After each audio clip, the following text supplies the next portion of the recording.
Landed drop-in reporting over the Arabian Sea. We are en route from Muscat, Oman to Karachi, Pakistan.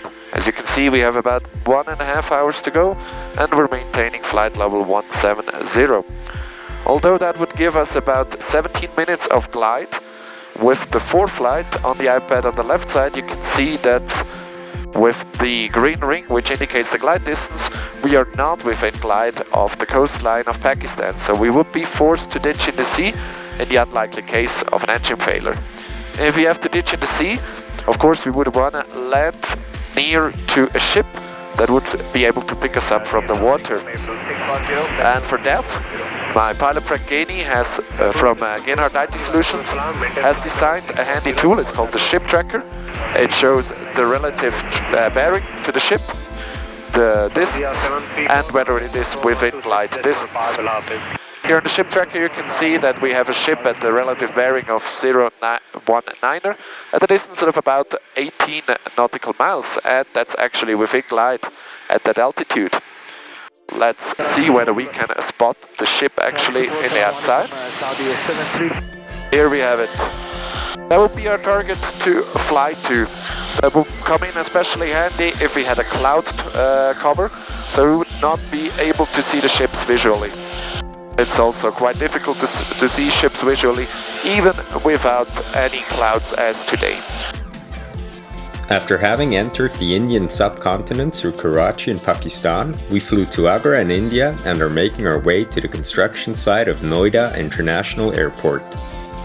Noida Airport is the third sustainable initiative on our route, and the team at the site had a nice surprise waiting for us. Robin and I were able to inaugurate the Aerodrome Reference Point, the designated geographical location of the aerodrome, which is located near the planned geometric center of the airport.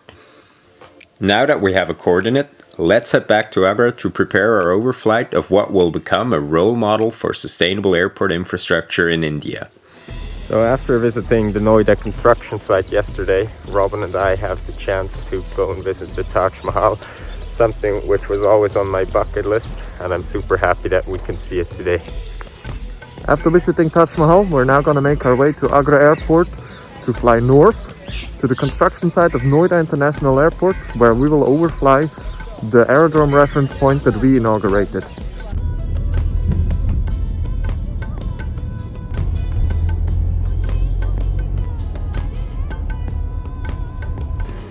Constructing an airport, basically from scratch, of course means that infrastructure has to be erected on land previously used for other purposes. But compared to other means of transportation, the infrastructure required to connect multiple population centers by air is rather little. Nonetheless, the team of Noida International Airport is aware of their responsibility for minimizing their environmental impact. Apart from incorporating a SAF production facility on site, Noida achieves net zero emissions by producing and consuming energy from renewable sources. The airport is also ambitious to reduce water consumption and wastewater emissions, and works towards the development of a circular waste concept to ensure a safer environment for local residents. Noida will also address smog through local air quality management, and we are delighted to see that sustainability is a top priority for the management team, which has decided to implement measures well before the first aircraft land at Noida International Airport. So we're en route to Lucknow after the overflight of the Aerodrome Reference Point of Noida International Airport, the third sustainable initiative that we visited on our journey. While Noida International Airport will be a leading airport in terms of customer services, operational efficiency, digital services, and is committed to minimize its impact on the environment, it also follows a holistic and therefore very ambitious net zero emission philosophy. Thanks to the whole team of Noida International Airport for having us, for hosting us, and for making us very, very welcome here. It was a pleasure to be here, and thanks especially to Alok for organizing the whole event. Thank you. Flight level 290.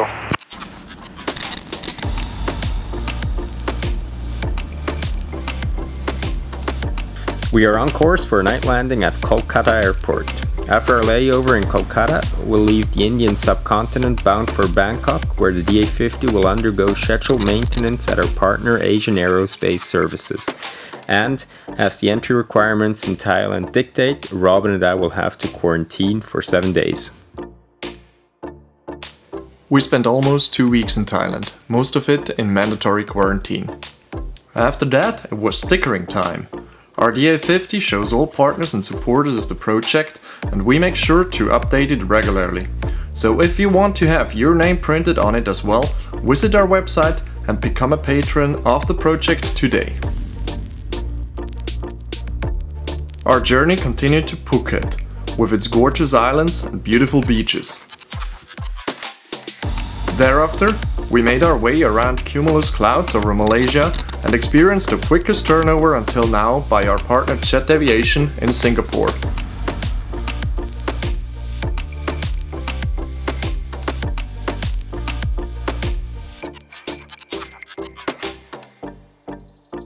The sea breeze over Southeast Asia foreshadowed what we could expect once we are going to head out over the seemingly endless waters of the Pacific.